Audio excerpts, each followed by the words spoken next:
Hello बच्चों, welcome to my YouTube channel. तो अब हम स्टार्ट करने वाले application based on Biot Savart law. ठीक है, तो सबसे पहले बायो-सेवर्ट लॉ देखते हैं। बायो-सेवर्ट लॉ क्या बोलता है? तो बायो-सेवर्ट लॉ क्या बोलता है, अगर हमारे पास एक वायर है, वायर में आई करंट फ्लो कर रहा है, ठीक है, इस वायर का हमने एक छोटा सा पार्ट ले लिया, डीएल पार्ट, ठीक है, तो इस पार्ट की वजह से जो यहाँ पे मैग्नेटिक फील्ड बन रहा होगा उसकी वैल्यू हम कैसे निकालते हैं? बायो-सेवर्ट लॉ से निकालते हैं। ठीक है, तो बायो-सेवर्ट लॉ क्या बोलता है? B equals to mu naught by 4 pi, ठीक है, I D L sine theta divided by R square.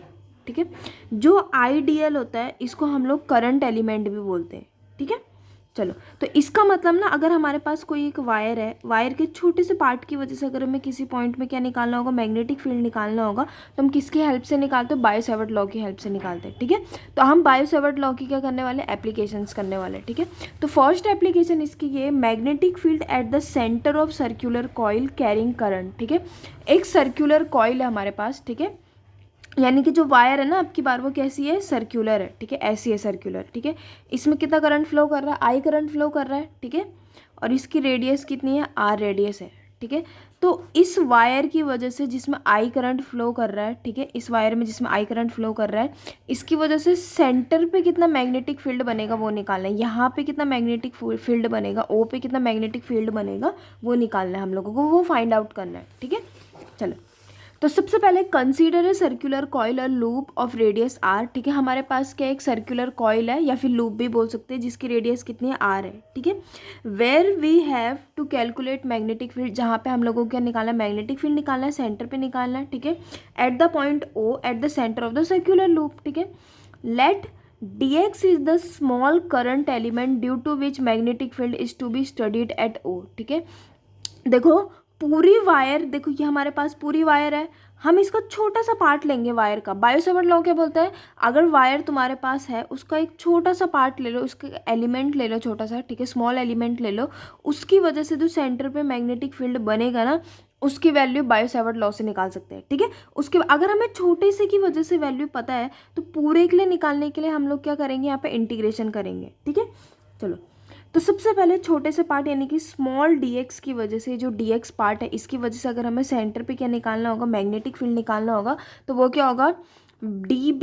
देखो मैग्नेटिक फील्ड भी तो थोड़ा सा ही बनेगा ना यहाँ पे, अगर हम लोग इसकी बात करेंगे, इस एलिमेंट की बात करेंगे, अगर ये छोटा सा पार्ट है तो मैग्नेटिक फील्ड भी छोटा ही बनेगा यहाँ पे। ठीक है, तो db equals to mu naught by 4 pi I D L, यहाँ पे dl नहीं, यहाँ पे क्या है? dx है। ठीक है, dl का मतलब क्या होता है कि जो छोटा सा पार्ट होता है उसकी कितनी लेंथ है, यहाँ पे तो dx है। ठीक है, I D X sine theta divided by R square. ठीक है, इसकी जहाँ पे मैग्नेटिक फील्ड निकालना है उससे कितनी डिस्टेंस है? ये आर। ठीक है, तो इसका स्क्वायर डिवाइड में आ जाएगा। ठीक है, दूसरी चीज़ यहाँ पे ध्यान देने वाली बात ये है कि थीटा की वैल्यू कितनी होगी। ठीक है, देखो ये क्या है? रेडियस। ठीक है, ये रेडियस है, और ये क्या है? सर्कल है। ठीक है, देखो ये जो रेडियस होती है ये सर्कल में हमेशा कैसी होती है? परपेंडिकुलर होती है। सर्कमफ्रेंस में हमेशा कैसी होती है? परपेंडिकुलर होती है। ठीक है, तो इसका मतलब थीटा की वैल्यू कितनी हो जाएगी? 90 हो जाएगी। ठीक है, चलो, तो इसका मतलब साइन 90 आ जाएगा। साइन 90 की वैल्यू कितनी होती है? 1 होती है, तो इस पूरे की जगह हम लोग क्या लिख सकते हैं? 1 लिख सकते हैं। ठीक है, तो डी बी की वैल्यू हमको पता चल चुकी है। ठीक है, देखो अगर ना हमें इस पार्ट की वजह से सेंटर पे कितना मैग्नेटिक फील्ड है वो पता चल चुका है, तो हम पूरे की वजह से निकालने के लिए, पूरे की वजह से सेंटर पे क्या निकालना है? मैग्नेटिक फील्ड की वैल्यू निकालनी है, मैग्नेटिक फील्ड की वैल्यू फाइंड आउट करनी है। तो उसके लिए हम लोग क्या करेंगे? इंटीग्रेशन करेंगे। इसकी वजह से सेंटर पे हमको पता चल गया ये रहा। ठीक है, अब हमें क्या निकालना है? इस पूरी वायर की वजह से क्या निकालना है? सेंटर पे मैग्नेटिक फील्ड फाइंड करना है, तो हम लोग क्या करेंगे? यहाँ पे इंटीग्रेशन करेंगे। ठीक है, now magnetic field at O by circular loop, पूरे सर्कुलर लूप की वजह से सेंटर पे कितना मैग्नेटिक फील्ड बनेगा? क्या करेंगे? इंटीग्रेशन करेंगे। ठीक है, डीबी का इंटीग्रेशन तो बी हो जाएगा, सिंपल, यहाँ पे तो बी आ जाएगा। ठीक है, लेकिन यहाँ पे मेन चीज़ है। ठीक है, यहाँ पे ध्यान से देखना, इंटीग्रेशन के लिए जो लिमिट होती है ना, लिमिट मेन चीज़ है यहाँ पे। जो dx है ना, इसकी लिमिट लगेगी यहाँ पे। ठीक है, लिमिट देखना ध्यान से, हम शुरू कहाँ से करेंगे, ख़त्म कहाँ पे करेंगे। ठीक है, तो देखना ये क्या है? dx है। ठीक है, ये शुरू कहाँ से कर रहा है? जो dx है वो शुरू कहाँ से कर रहा है और ख़त्म कहाँ पे करना है हम लोगों को? देखो ये जो वायर है ना, ये पूरी वायर की वजह से निकालना है हमें। ये तो dx छोटा सा पार्ट है। ठीक है, हमें जीरो से ख़त्म करना है और पूरी वायर को यहाँ पे ख़त्म करना है, जीरो से शुरू करना है और यहाँ पे ख़त्म करना है इसको। ठीक है, तो इसका मतलब हम जीरो से स्टार्ट करेंगे और ख़त्म कहाँ पे करेंगे हम, जब पूरी वायर हमारी कंप्लीट हो जाएगी। पूरी वायर कब कंप्लीट होगी, 2πr पे। 2πr क्या होता है, सर्कमफ्रेंस होता है। ये जो सर्कल है ना, सर्कल का ये जो सर्कमफ्रेंस होता है उसका फॉर्मूला क्या होता है, 2πr तो होता है। ये पूरे की जो लेंथ होती है, अगर एक सर्कल दे रखा, सर्कल की रेडियस r है, तो उसके लिए बोलेंगे ये लेंथ निकालनी है, सर्कमफ्रेंस निकालना है पूरा, ठीक है। तो ये क्या होता है, 2πr होता है, ठीक है। हम 0 से शुरू करेंगे और कितनी लेंथ पे पहुंच जाएंगे, 2πr लेंथ पे पहुंच जाएंगे, तब जाके वो पूरा सेंटर पे आएगा मैग्नेटिक फील्ड, ठीक है। चलो, तो इसमें देखना μ0/4π तो कांस्टेंट है, r² भी कांस्टेंट है, यहाँ पे I भी कांस्टेंट है। देखो इसमें जो करंट फ्लो कर रहा है ना, चाहे हम इसकी वजह से निकालें, यहाँ सेंटर पे मैग्नेटिक फील्ड थोड़ा और बड़ा लेंगे, उसकी वजह से सेंटर पे मैग्नेटिक फील्ड निकालेंगे, रेडियस तो सर्कल की वही रहने वाली है ना, रेडियस तो चेंज नहीं होगी यहाँ पे, तो r तो है ही कांस्टेंट, करंट तो उतना ही फ्लो हो रहा है, इसमें I करंट ही फ्लो होगा, करंट तो चेंज हो ही नहीं रहा है यहाँ पे, ठीक है। तो R कांस्टेंट है, I कांस्टेंट है, μ0/4π तो है ही कांस्टेंट यहाँ पे। तो इंटीग्रेशन के बाहर वो सब आ जाएंगे जो कांस्टेंट होते हैं, बस dx कांस्टेंट नहीं है यहाँ पे, ठीक है। चलो, dx का इंटीग्रेशन क्या होता है, x, ठीक है। dx का इंटीग्रेशन क्या हो जाएगा, x की लिमिट अप्लाई करेंगे, upper limit minus lower limit, ठीक है। देखो यहाँ पे ऐसा है ना, dx लिमिट कहाँ से कहाँ तक है, 0 to 2πr, ठीक है। dx का इंटीग्रेशन क्या होता है, x, इसका मतलब ये इंटीग्रेशन का सिंबल हटा के हम लोग क्या लिख सकते हैं, सिंपल यहाँ पे x, लेकिन लिमिट अभी हमने अप्लाई नहीं करी है, लिमिट कहाँ से कहाँ तक हो जाएगी, 0 to 2πr। x की जगह में आप क्या पुट करेंगे, पहले 2πr, ठीक है, उसके बाद x की जगह में क्या पुट करेंगे, 0, और दोनों के बीच में कौन सा साइन आएगा, माइनस का, upper limit minus lower limit, ठीक है। तो 2πr में से 0 को माइनस करेंगे तो क्या आ जाएगा, 2πr, ठीक है। तो इसका मतलब इस पूरे को सॉल्व करके आंसर कितना आ रहा है, 2πr, ठीक है। चलो, तो इसका मतलब यहाँ पे इंटीग्रेशन सॉल्व करके कितना आया, 2πr आया, डिवाइड में कितना था, 4πr² ना, r से इसकी एक पावर कैंसिल हो जाएगी, 2 से 4 कैंसिल हो जाएगा, पाई टू पाई कैंसिल हो जाएगा, तो b की वैल्यू कितनी आएगी, μ0I/2r, ठीक है। इसका मतलब जो इस सर्कुलर लूप की वजह से सेंटर पे मैग्नेटिक फील्ड बन रहा होगा, उसका फॉर्मूला क्या है, μ0I/2r, ठीक है। r मतलब सर्कुलर लूप की रेडियस और I का मतलब क्या होता है, कितना करंट फ्लो कर रहा है, ठीक है। उसके बाद हम एक न्यूमेरिकल कर लेते हैं। न्यूमेरिकल में क्या बोला, एक सर्कुलर लूप है, सर्कुलर लूप के सेंटर पे क्या निकालना है, मैग्नेटिक फील्ड निकालना है। अगर किसी भी सर्कुलर लूप के सेंटर पे मैग्नेटिक फील्ड की वैल्यू फाइंड आउट करनी है तो उसके लिए फॉर्मूला क्या होता है, b = μ0I/2r, ठीक है।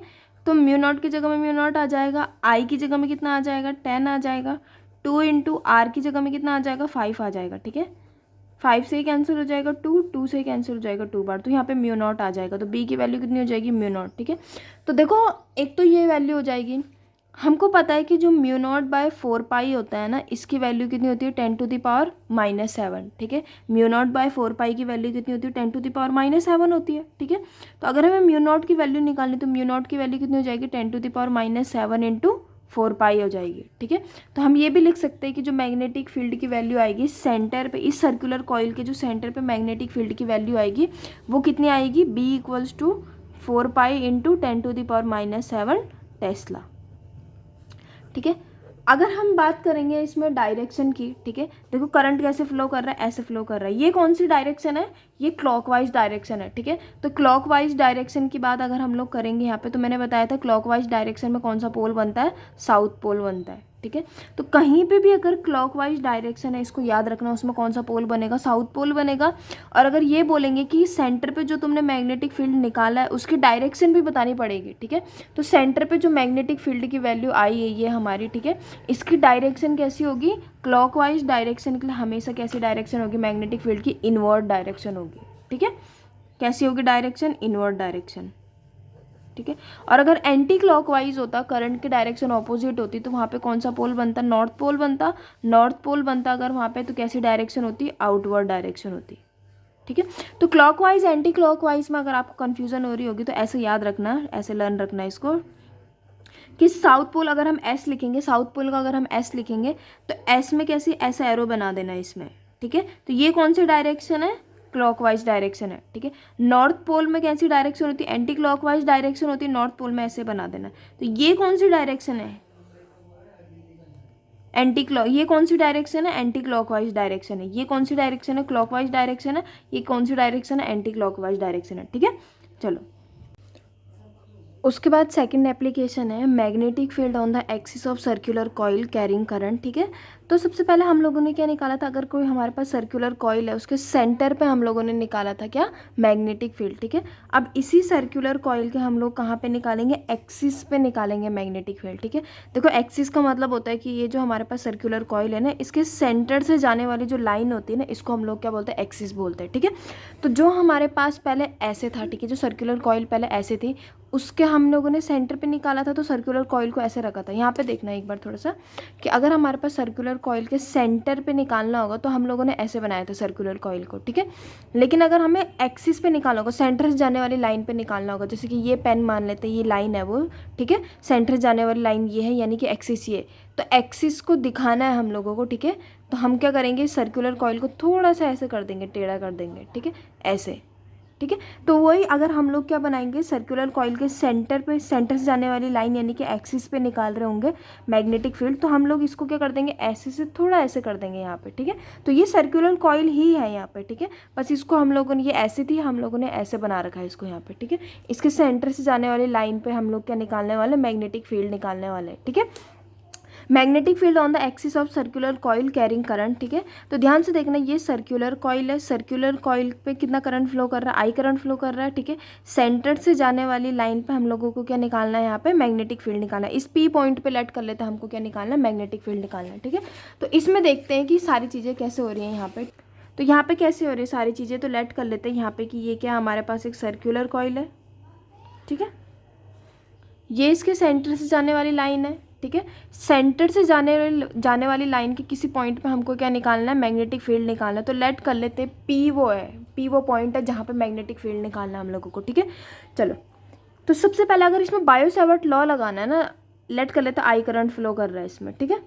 तो इसमें देखो, अगर बायो सेवर्ट लॉ कहीं पे भी निकालना लगाना होगा तो यहाँ पे ध्यान से देखना है कि पूरी कॉइल की वजह से हम लोग यहाँ पे कैसे निकालेंगे, इंटीग्रेशन करेंगे।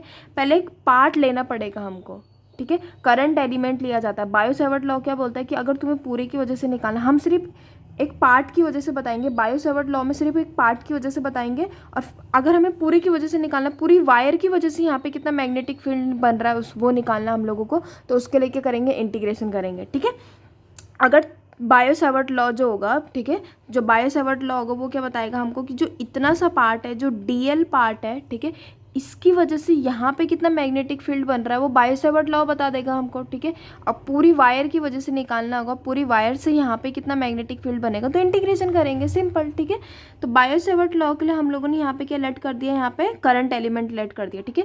तो इसी के ऑपोजिट ना, जैसे ये डीएल यहाँ पे, तो इसी के ऑपोजिट हम एक और डीएल लेट करेंगे यहाँ पे, ठीक है। उसका कुछ रीज़न है, वो अभी पता चल जाएगा यहाँ पे कि क्यों लेट किया हमने इसके ऑपोजिट में, ठीक है। तो बायो सेवर्ट लॉ लगाने के लिए सबसे पहले देखो डीएल एलिमेंट तो लेट करना ही पड़ेगा, ठीक है। और उसके ऑपोजिट में हम लोगों ने यहाँ पे एक और डीएल एलिमेंट क्या कर रखा, लेट कर रखा, ठीक है। चलो, तो इसको यहाँ से मिला देते हैं, ठीक है। जो करंट एलिमेंट होता है उसको जहाँ पे मैग्नेटिक फील्ड निकालना है, उन दोनों के बीच के डिस्टेंस को हम लोग क्या बोलते हैं, आर बोलते हैं, ठीक है। करंट एलिमेंट और जहाँ मैग्नेटिक फील्ड फाइंड करना है, दोनों के बीच के डिस्टेंस को क्या बोलते हैं, आर बोलते हैं, ठीक है। चलो, फिर ना एक और चीज़ है यहाँ पे कि जब हम लोगों ने क्या करा था बायो सेवर्ट लॉ के लिए, जब इसमें बायो सेवर्ट लॉ लगाएंगे, ठीक है, तो बायो सेवर्ट लॉ के लिए जब हम लोगों ने उसका वेक्टर फॉर्म देखी थी, तो वेक्टर फॉर्म में क्या आया था यहाँ पे, सबसे पहले यहाँ पे बायो सेवर्ट लॉ लिख लेते हैं। जो डी बी होगा equals to mu naught by 4 pi I vector R cross D L vector और डिवाइडेड बाय आर क्यूब, ठीक है। तो जब हम लोगों ने बायो सेवर्ट लॉ की वेक्टर फॉर्म करी थी तो ये फॉर्मूला आया था उस टाइम पे, ठीक है। आर क्रॉस डी एल का मतलब क्या होता है कि यहाँ पे इन लोगों को क्या हो रहा है, वेक्टर प्रोडक्ट हो रहा है, ठीक है। यानी कि R D L sine theta हो जाएगा यहाँ पे, या D L R sine theta आ जाएगा, ठीक है। तो मेन चीज़ यहाँ पे ना ये है कि जब ना किसी दो वेक्टर का क्रॉस प्रोडक्ट किया जाता है, ठीक है, जब किसी दो वेक्टर का क्रॉस प्रोडक्ट किया जाता है तो उसका आंसर भी वेक्टर आता है, ठीक है। जैसे कि अगर हम लोग ऐसे बोलेंगे vector A cross vector B, तो जो इसका आंसर आ रहा होगा ना, वेक्टर सी मान लेते, तो ये भी क्या होगा, एक वेक्टर होगा।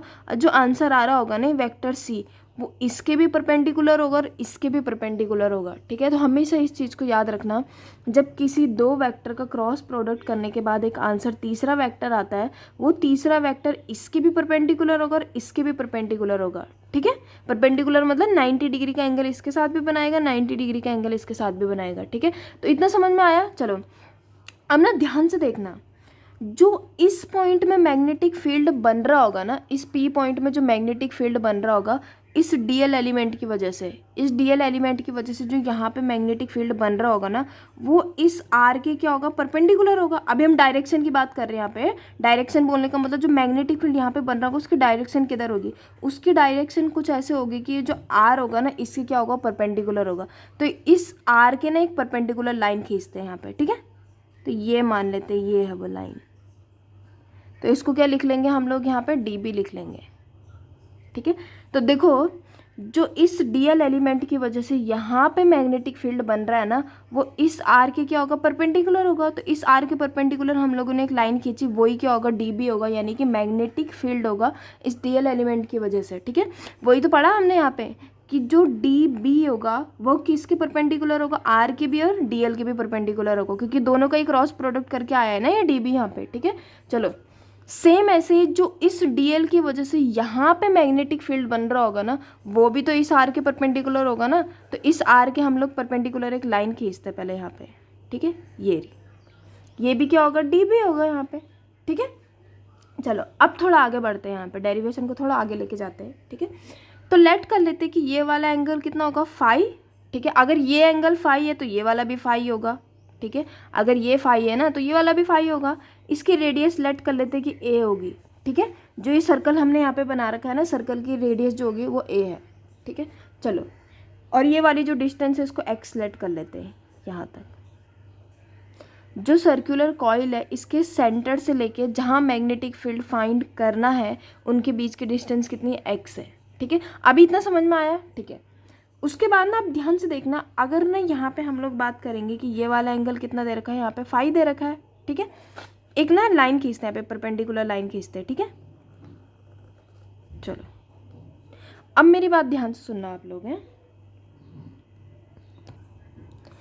तो देखना यहाँ पे कि ये वाला एंगल कितना 90 डिग्री का है, ठीक है। देखो ये वाला जो एंगल होगा ना इसको मैं यहाँ पे थोड़ा सेपरेट करके बना देती हूँ यहाँ पे, ठीक है। ये वाला जो एंगल है, ये वाला, ठीक है, इसकी बात कर रही हूँ मैं यहाँ पे, ये वाला एंगल कितना 90 डिग्री का है, ठीक है। इतना समझ में आ गया। अभी ये वाला एंगल कितने का है, 90 डिग्री का है, ठीक है। दूसरी चीज़ ये वाला भी तो 90 डिग्री का होगा, जो ये वाला एंगल है ना वो भी 90 डिग्री का होगा, ठीक है। क्योंकि हमको पता है कि ये जो डी बी होता है ना, आर की क्या होता है, परपेंडिकुलर होगा। हमने 90 डिग्री में ही ये लाइन खींची है यहाँ पे, ठीक है। तो यहाँ पे ना एक लाइन खींचते हैं, ये वाली, ये आर वाली लाइन है और ये कौन सी वाली लाइन है, डी बी वाली लाइन है। अब इसको देखना ध्यान से, ठीक है। ये वाला एंगल कितना फाई है, ठीक है। अब इसको सोचना, ये वाला एंगल कितना 90, ये वाला एंगल भी कितना 90 है, दोनों एंगल कितने 90 के, ठीक है। इसका मतलब ना जो ये वाला एंगल होगा और ये वाला एंगल होगा दोनों एक दूसरे के इक्वल है, क्योंकि ये वाला भी 90 है और ये वाला भी 90 है, ठीक है। अगर 90 में से ना हम कोई सेम चीज़ माइनस करेंगे, मान लेते 90 में से हमने 40 को माइनस किया, इधर भी 40 को माइनस किया, तो भी तो आंसर सेम ही आएगा। यहाँ पे 50 आएगा, यहाँ पे कितना आएगा, 50 आएगा, ठीक है।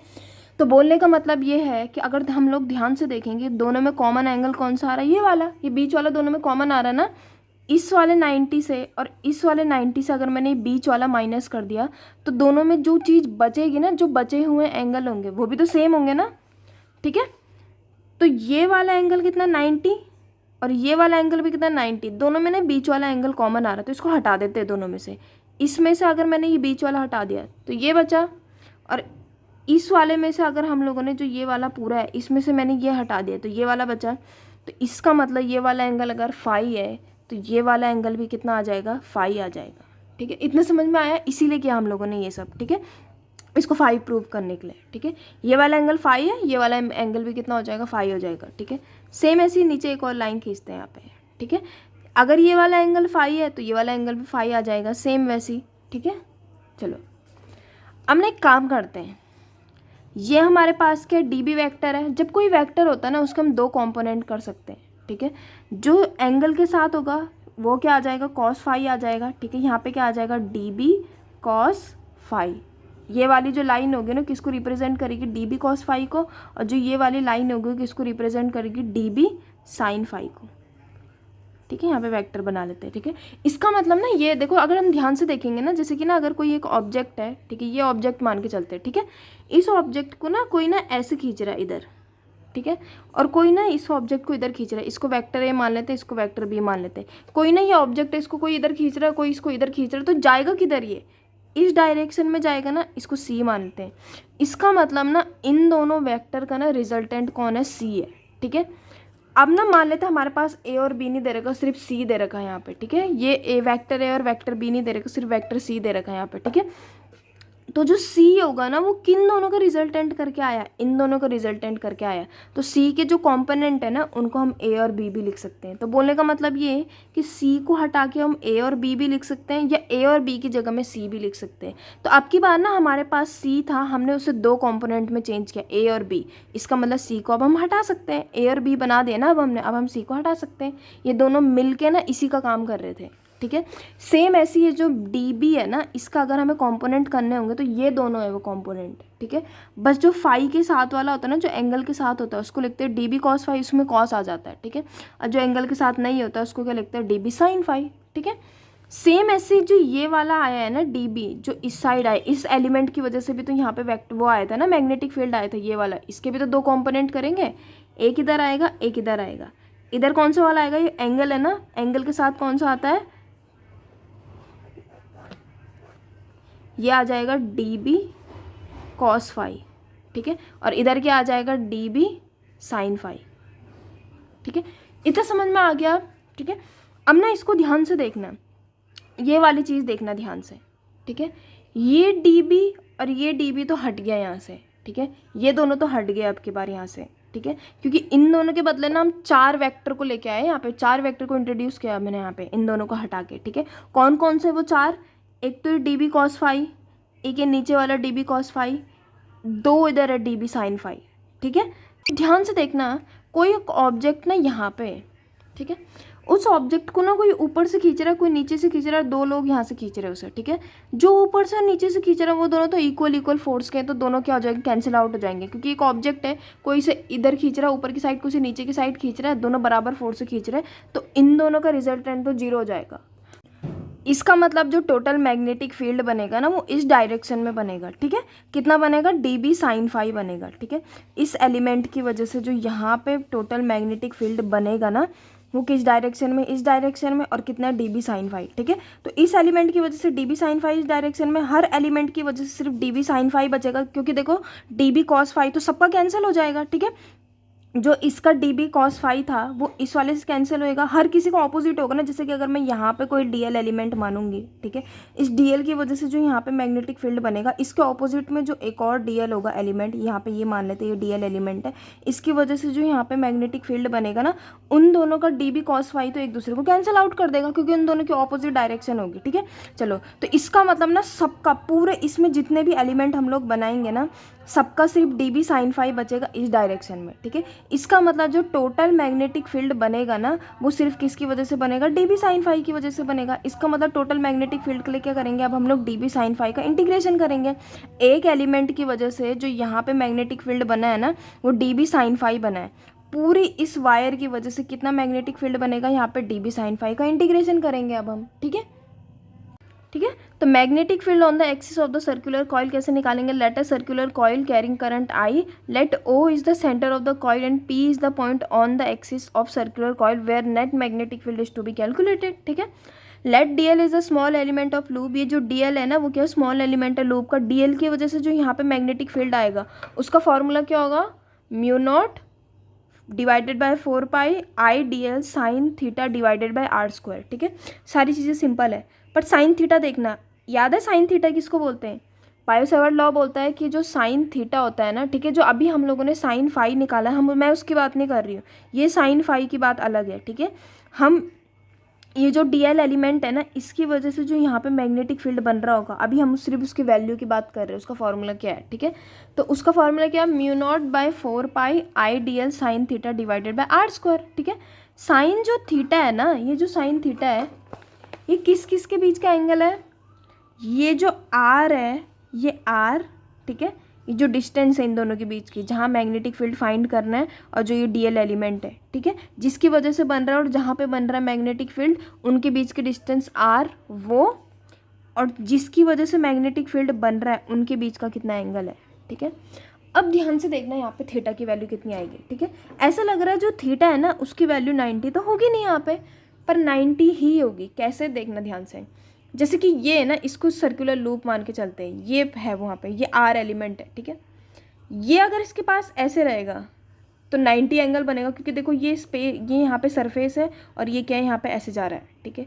ये अगर ऐसे होगा तो भी 90 बनेगा, ऐसे होगा तो भी 90 बनेगा, ऐसे होगा तो भी 90 बनेगा यहाँ पे, ठीक है। तो देखो अगर ये यहाँ पे ऐसे है ना तो इसके ऊपर तो, क्योंकि देखो बहुत छोटी सीधी लाइन मान के चल सकते हैं ना इसको। देखो ये जो डीएल एलिमेंट हम लोगों ने यहाँ पे लिया है ना, ये इतना छोटा लिया है। किसी सर्कल का ना अगर तुम बहुत छोटा पार्ट लोगे, जैसे सर्कल है इसका, अगर तुम बहुत छोटा सा पार्ट लोगे ना, इतना छोटा सा, तो इसको एक स्ट्रेट लाइन मान के चल सकते हैं ना हम लोग, ठीक है। सेम ऐसे ही इस सर्कल का अगर कोई छोटा सा पार्ट लिया हम लोगों ने और उसमें एक उस छोटी सी स्ट्रेट लाइन में एक और लाइन ऐसे लेके गए तो एंगल तो 90 बनेगा ही बनेगा। जैसे कि इसको मान के चलते, ये वो छोटी लाइन, इस छोटी लाइन में अगर मैं ऐसे एक लाइन खींचूंगी तो 90 तो बन रहा है एंगल। फिर यहाँ पे ऐसे खींचूंगी एक लाइन में, दूसरी लाइन चाहे कैसे भी खड़ी हो रखी होगी, एंगल तो 90 बनेगा। ऐसे ऐसे ऐसे ऐसे 90 तो है ये वाला एंगल। देखो अगर ना मैं ऐसे रखूँगी ऐसे तो भी 90, ऐसे रखूँगी तो भी 90, ऐसे रखूँगी, ठीक है, ऐसे ऐसे कैसे भी रखूँगी, एंगल तो 90 बनने वाला है ना इसमें, ठीक है। चलो, तो इसका मतलब थीटा की वैल्यू कितनी हो जाएगी, 90 हो जाएगी, ठीक है। D B equals to mu naught divided by 4 pi I D L divided by R square, ठीक है। Equation first. अब सिंपल ऐसे में चीज़ें जो हम लोगों ने किया था कि डी बी कॉस 5 तो कैंसिल आउट हो जाएंगे और इसमें डी बी साइन 5 बनेगा। मैग्नेटिक फील्ड जो नेट बनेगा वो किसकी वजह से, डी बी साइन 5, ठीक है। तो बी इक्वल्स टू क्या आ जाएगा यहाँ पे, डी बी साइन 5 आ जाएगा। तो देखना इसमें जो जितने भी डी बी कॉस 5 होंगे ना, हर डी बी कॉस 5 का कोई ऑपोजिट में डी बी कॉस 5 मिलेगा ही मिलेगा यहाँ पे, ठीक है। क्योंकि देखो अगर कोई सर्कल है, सर्कल का अगर ये एक पॉइंट है, इस पॉइंट का ऑपोजिट कोई ना कोई पॉइंट होगा ही ना वहाँ पे, तो डी बी कॉस 5 तो कैंसिल होंगे होंगे एक दूसरे से। टोटल जो नेट मैग्नेटिक फील्ड बनेगा ना वो किसकी वजह से बनेगा, डी बी साइन 5 की वजह से बनेगा। इसका मतलब जो नेट मैग्नेटिक फील्ड होगा वो किसका इंटीग्रेशन होगा, डी बी साइन 5 का इंटीग्रेशन होगा, ठीक है।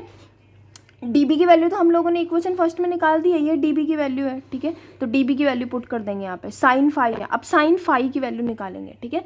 साइन क्या होता है, परपेंडिकुलर बाय हाइपोटेनस, ठीक है। अगर हम इस वाले ट्रायंगल में जाएंगे, इस वाले ट्रायंगल को ध्यान से देखना, ये वाला, ठीक है। परपेंडिकुलर कौन होगा इसके लिए, ए, हाइपोटेनस कौन होगा इसके लिए, आर, ठीक है। तो साइन 5 की वैल्यू कितनी हो जाएगी, ए बाय आर, ठीक है। तो इस साइन 5 की जगह में हम लोग क्या लिख सकते हैं, ए बाय आर लिख सकते हैं यहाँ पे, ठीक है।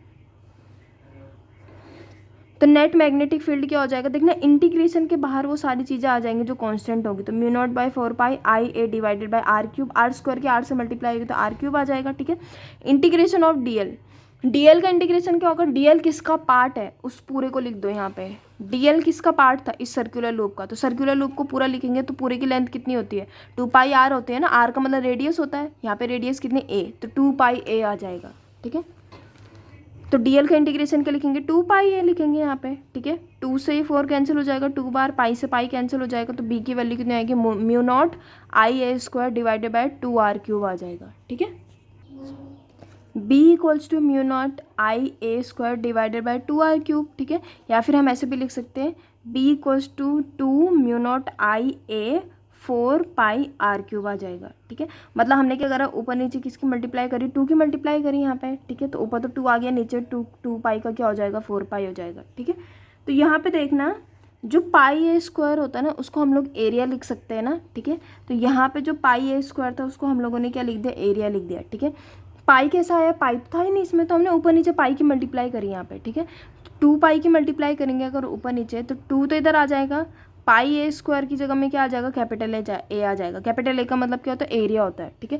जो सर्कुलर लूप होता है ना उसका सर्कल का एरिया क्या होता है, पाई आर स्क्वायर होता है ना, आर क्या है यहाँ पे, रेडियस क्या ए है ना, ठीक है।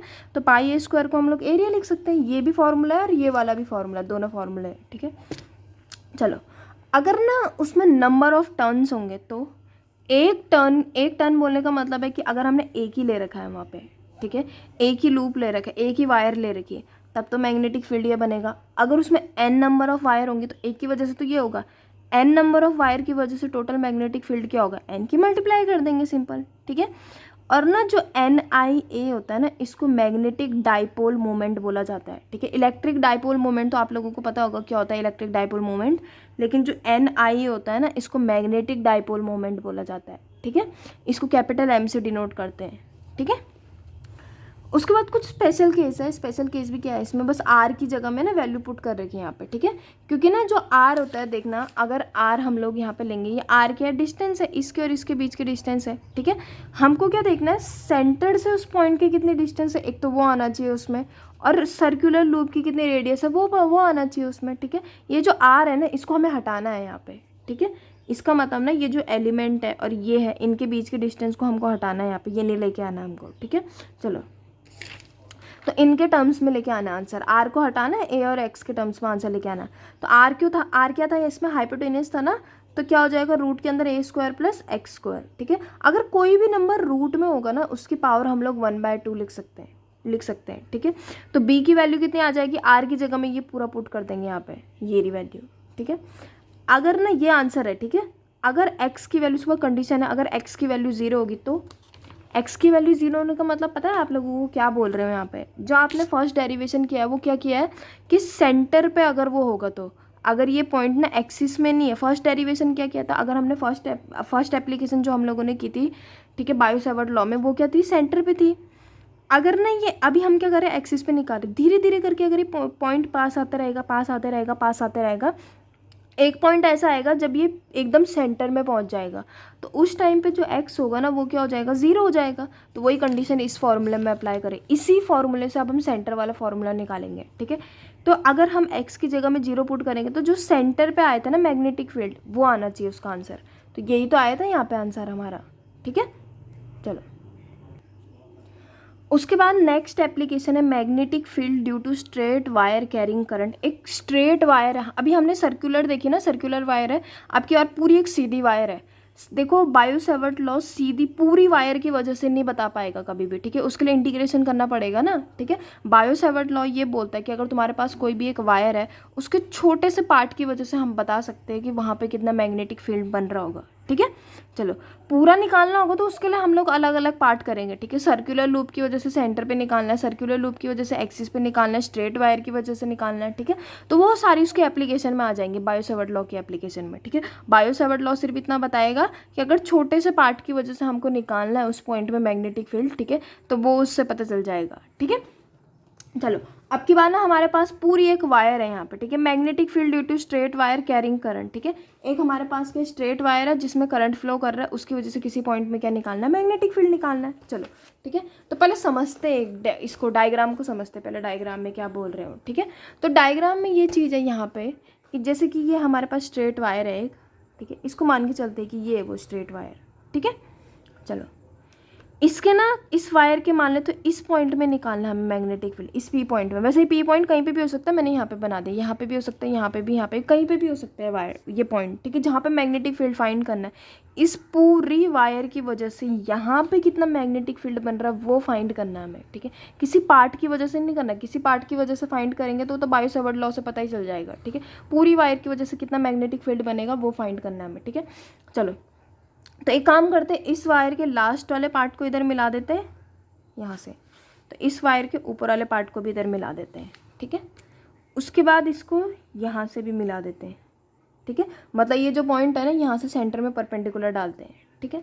चलो, इस एंगल को लेट कर लेते हैं कि ये वाला पूरा एंगल कितना है, φ1, और जो नीचे वाला एंगल बन रहा है ना, ये पूरा कितना है, φ2 है, ठीक है। इतना समझ में आया, ऊपर वाला एंगल पूरा कितना φ1, नीचे वाला एंगल पूरा कितना है, φ2 है, ठीक है।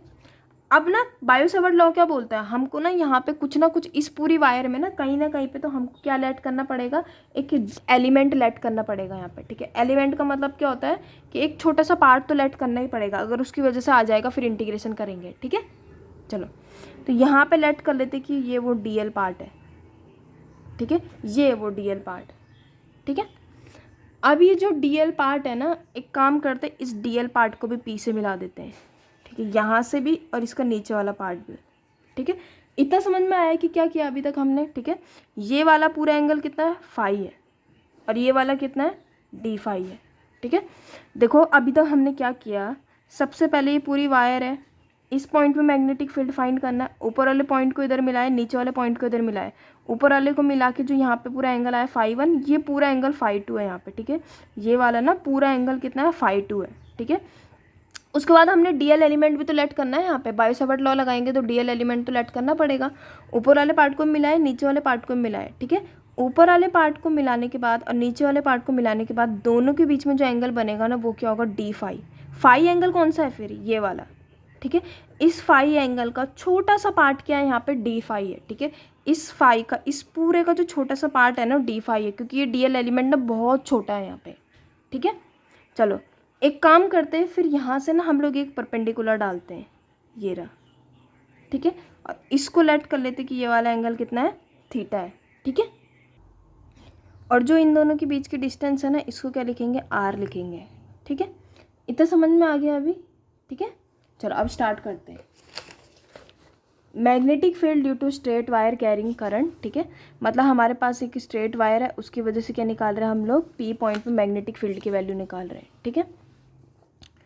AC is an straight conductor carrying current I। हमारे पास एक कंडक्टर है जिसमें कितना करंट फ्लो कर रहा है, I करंट फ्लो कर रहा है। P is the point at distance R from G, ठीक है।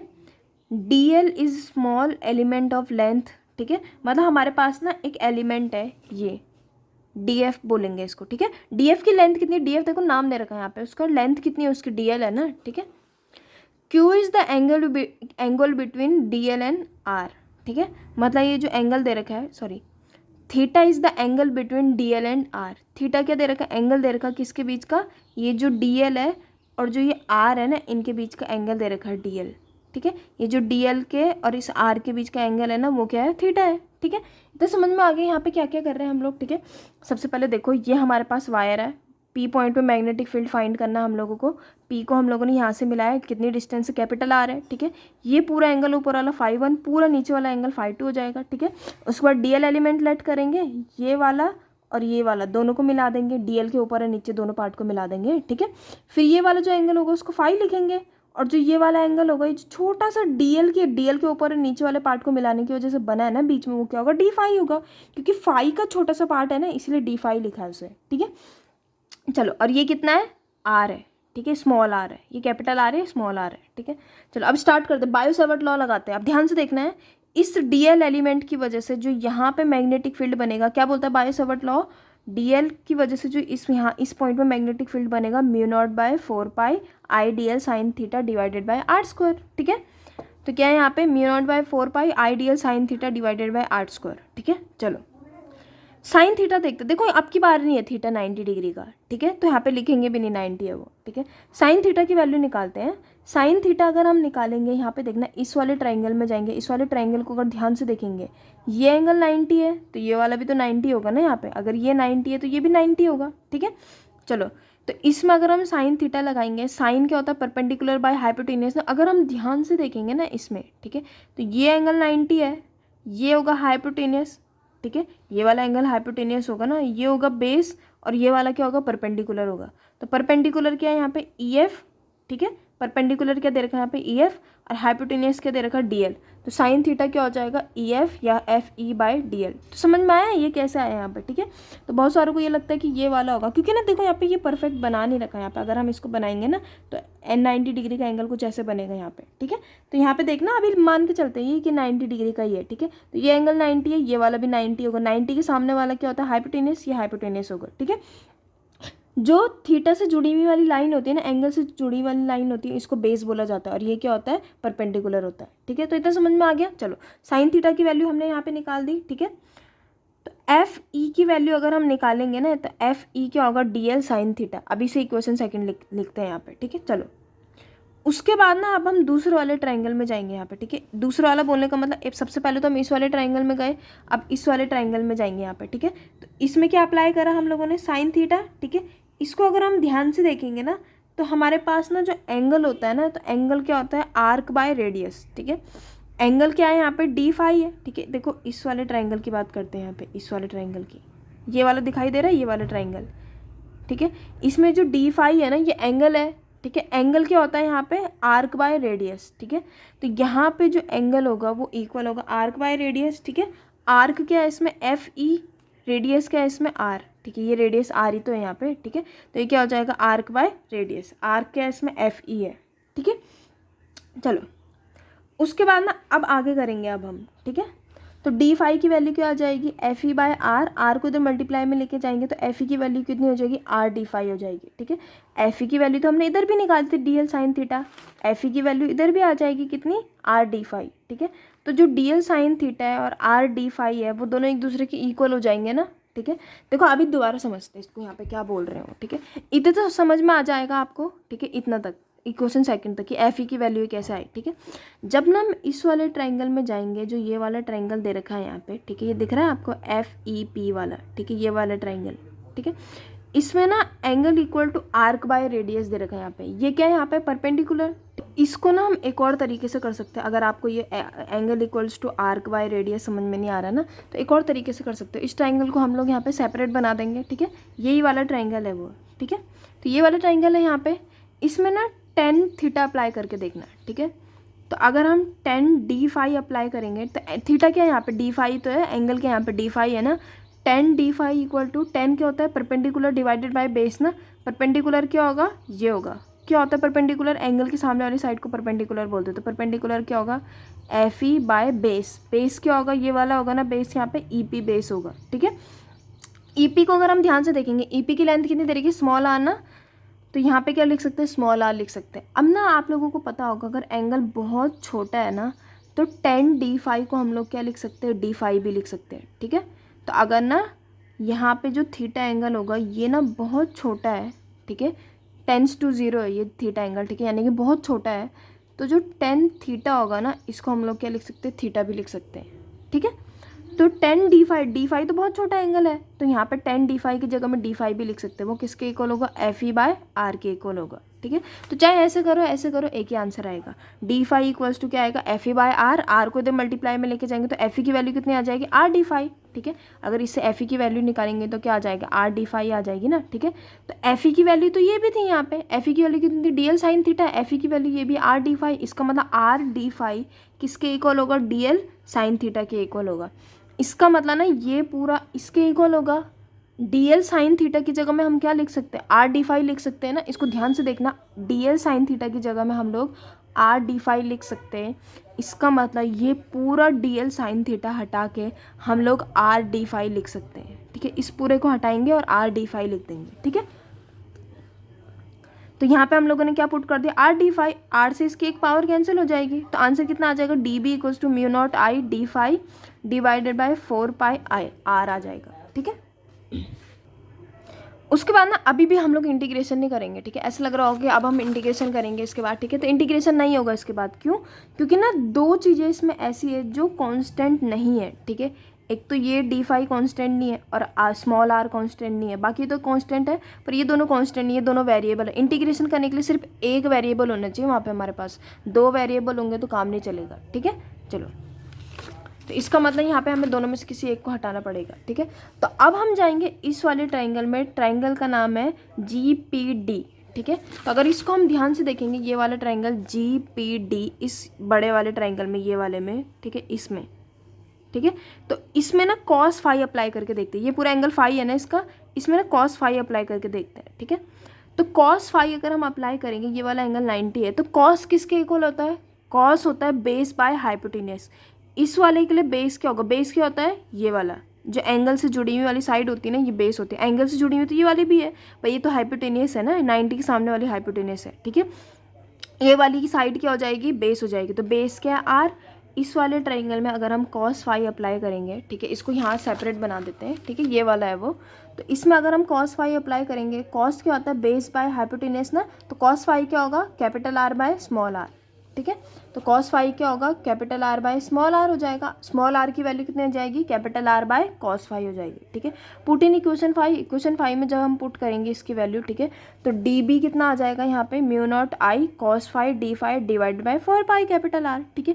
अब तो सारी चीज़ें कांस्टेंट है ना, बस ये कांस्टेंट नहीं, फाई कांस्टेंट नहीं है यहाँ पे, ठीक है, बाकी सारी चीज़ें तो कांस्टेंट है ना, बस ये फाई कांस्टेंट नहीं है, ठीक है। अब दोनों साइड इंटीग्रेशन करेंगे यहाँ पे, ठीक है, तो आप कर सकते हैं यहाँ पे इंटीग्रेशन, ठीक है। अब ध्यान से देखना इंटीग्रेशन कैसे करेंगे, ठीक है। इंटीग्रेशन की लिमिट इंपॉर्टेंट है, बाकी ये तो कांस्टेंट था, इनको तो हम बाहर ही लेंगे, ये वेरिएबल होगा यहाँ पे, ठीक है। जो फाई होगा ना ये वेरिएबल है, ठीक है, ये फाई वेरिएबल है और ये कांस्टेंट है सारे, ठीक है। चलो फाई की लिमिट लगेगी, जिसके आगे डी रहता है उसकी लिमिट लगती है हमेशा, ठीक है। तो ये माइनस कैसे आया, प्लस कैसे आया, उसको यहाँ पे देखते हैं आप, ठीक है।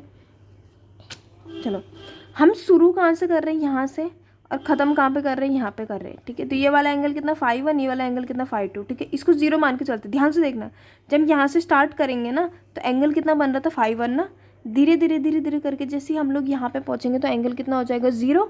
उसके बाद फिर एंगल की वैल्यू बढ़ना शुरू हो जाएगी ना, इसका मतलब इसको प्लस में लेट करके चलते हैं, इसको माइनस में लेट करके चलते हैं। तो हम लोग शुरू कहाँ से कर रहे हैं, प्लस के 5 1 से, और ख़त्म कहाँ पे कर रहे हैं, माइनस के 5 1 5 2 पे ख़त्म कर रहे हैं, ठीक है। मतलब 5 1 से शुरू कर रहे हैं, क्योंकि देखो अगर हम धीरे धीरे करके नीचे आते रहेंगे, क्योंकि हम पूरी वायर की वजह से यहाँ पे मैग्नेटिक फील्ड निकालना है ना। अगर हम लोग 5 1 से स्टार्ट करें धीरे धीरे करके यहाँ पे, तो 0 आ गया, 0 के बाद फिर बढ़ना वैल्यू स्टार्ट हुई, ठीक है। तो इसका मतलब हमने 5 1 से स्टार्ट किया, माइनस 5 2 पे ख़त्म किया, ठीक है। चलो तो लिमिट कैसे लगेगी, -5 1 सॉरी 5 1 -5 2, ठीक है। चलो तो mu not I 4 pi R आ जाएगा यहाँ पे, cos phi D, cos phi का इंटीग्रेशन क्या होता है, साइन फाई होता है, ठीक है। कॉस का अगर इंटीग्रेशन करेंगे तो वो साइन होता है, ठीक है। लिमिट अभी अप्लाई करेंगे, पहले साइन फाई है, फाई की जगह में क्या रखेंगे 5 1, फिर इनके बीच में माइनस लगेगा, फिर क्या आ जाएगा साइन माइनस का 5 2, ठीक है।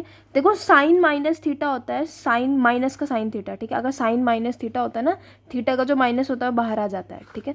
तो देखना ये माइनस अगर बाहर आएगा तो ये प्लस हो जाएगा ना, तो इसका मतलब जो मैग्नेटिक फील्ड होगा पूरी वायर की वजह से, वो बायो-सेवर्ट लॉ से उसका फॉर्मूला ये आ जाएगा, ठीक है। Mu not I 4 pi are bracket के अंदर साइन 5 1 प्लस साइन 5 2। उसके बाद कुछ कंडीशंस है, 1 2 कंडीशंस है, ठीक है। If P is close to conductor और P is near the centre of wire, जो P है ना वो जो वायर है ना उसके बहुत ज़्यादा पास में, ठीक है। यहाँ पे ध्यान रखना, जो P है ना, ये जो P पॉइंट है ये वायर मान के चलते हैं, और ये P पॉइंट है जिसमें मैग्नेटिक फील्ड निकालना है। अगर इसको हम धीरे धीरे करके पास लेके आएंगे 5 1 5 2 एंगल तो पता होगा ना, ये वाला और ये वाला मिलाने वाली लाइन क्या थी 5 1 5 2। जैसे जैसे पास लेके आएंगे तो एंगल की वैल्यू बढ़ते रहेगी ना, धीरे धीरे करके हम पास लेके आएंगे, तो जो 5 1 और 5 2 होगा ना वो 90 हो जाएगा, ठीक है। 5 1 और 5 2 अगर 90 होएगा तो इसका मतलब साइन 91 यहाँ पे 1 1 क्या हो जाएगा 2, उस 2 से ये 4 कैंसिल हो जाएगा, तो यहाँ पे आंसर क्या आ जाएगा mu not I by 2 pi r. ये भी लिख सकते हो 2 mu not I divided by 4 pi r, ठीक है। सेकेंड कंडीशन है if P is very close to one and, जो P होगा ना किसी एक एंड के बहुत ज़्यादा क्लोज है, दूसरे वाले के नहीं है, एक एंड के बहुत ज़्यादा क्लोज है, तो θ1 तो 90 हो जाएगा, θ2 कितना हो जाएगा 0 हो जाएगा यहाँ पे, ठीक है। θ1 बोलने का मतलब ये इन दोनों के बीच की डिस्टेंस कितनी हो जाएगी यहाँ पे 90, मतलब ये जो लिए वाला एंगल होगा ना वो कितना हो जाएगा 90 हो जाएगा, और दूसरे वाले के लिए देखेंगे तो उसके लिए कितना हो जाएगा 0 हो जाएगा, θ2 कितना हो जाएगा 0 हो जाएगा, ठीक है। तो अब B कितना आ जाएगा mu not I by 4 pi r, ठीक है। फिर एक न्यूमेरिकल करते हैं इसमें, ठीक है। Find magnetic field eight the centre of the square, ये स्क्वायर इसमें करंट फ्लो कर रहा है, ठीक है। इसको उसी जो बायो-सेवर्ट लॉ की अभी हमने एप्लीकेशन करी है ना, किसी एक वायर की वजह से जो मैग्नेटिक फील्ड निकालना होगा सेंटर पे, कैसे निकालेंगे, सेंटर पे निकालना है यहाँ पे, ठीक है। चलो वायर की लेंथ दे रखी है 1 मीटर, ये भी 1 मीटर, ये भी 1 मीटर, ये भी 1 मीटर, करंट कितना फ्लो कर रहा है 10 एम्पियर का करंट फ्लो कर रहा है यहाँ पे, ठीक है। तो देखना find magnetic field eight the centre of the square, square के सेंटर पे क्या निकालना है मैग्नेटिक फील्ड निकालना है, ठीक है। तो जो एक लेंथ की वजह से होगी मैग्नेटिक फील्ड, इसकी वजह से जो मैग्नेटिक फील्ड होगा यहाँ पे एक लेंथ की वजह से क्या फॉर्मूला आया था यहाँ पे हमारे पास 2 mu not I by 4 pi r, ये फॉर्मूला आया था ना यहाँ पे, तो वही फॉर्मूला अप्लाई करेंगे 2 mu not I by 4 pi r, ठीक है। Mu not I by 4 pi are bracket के अंदर साइन 5 1 प्लस साइन 5 2 हमारा फॉर्मूला आया था, ठीक है। और उसके बाद अगर हम 5 1 की बात करेंगे ना यहाँ पे, तो 5 1 कौन सा एंगल होता है, जो फर्स्ट वाला एंड है ना उसका यहाँ पे कितना एंगल बन रहा होगा, ठीक है। तो ये ना स्क्वायर है यहाँ पे, तो स्क्वायर का जो एंगल बनता है ये पूरा एंगल कितना होगा 90 डिग्री का होगा, और 90 का अगर हाफ करेंगे तो वो कितना आएगा 45 आएगा। तो साइन 45 प्लस साइन 45, साइन 45 की वैल्यू कितनी होती है 1/√2, ठीक है। तो ना मतलब ये चीज़ बोल रहे हैं यहाँ पे कि ना इसमें 4 वायर है, तो वो स्क्वायर यहाँ पे, पर उसकी ना 4 वायर है 1 2 3 4, तो इसमें 4 वायर दे रखी है, ठीक है। एक वायर की वजह से निकालेंगे तो चारों की वजह से वही तो आंसर आएगा ना, तो एक वायर की वजह से कितना मैग्नेटिक फील्ड बन रहा है यहाँ पे वो निकालेंगे और उसकी 4 से मल्टीप्लाई कर देंगे, ठीक है। तो सिंपल सी चीज़ ये बोल रहे हैं यहाँ पे कि ना ये क्वेश्चन दे रखा है, ये न्यूमेरिकल दे रखा है, ये स्क्वायर है, स्क्वायर में करंट फ्लो कितना कर रहा है, 10 एम्पीयर का फ्लो कर रहा है, इसकी लेंथ कितनी है, 1 मीटर की है, ठीक है।